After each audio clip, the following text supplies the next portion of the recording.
Captain Pilar, where did you finish your Command and General Staff course? I finished the at ano sir sa ETDC sir. So, Fort Bonifacio.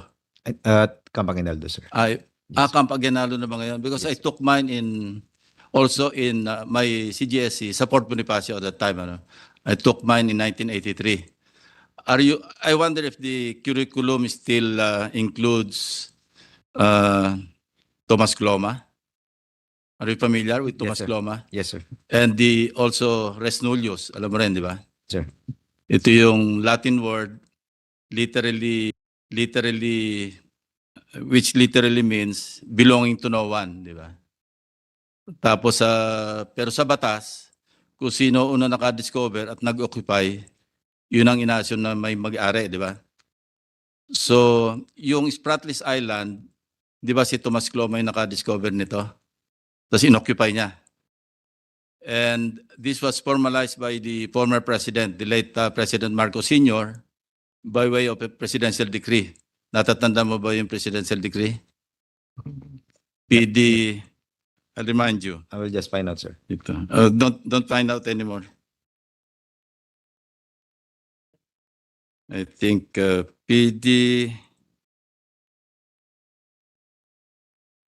1978, 1596, no? Na kasi tinurn over na ni Thomas Cloma yung ownership sa Philippine government, no? Although ang nag-govern pa rin yung international law, di ba?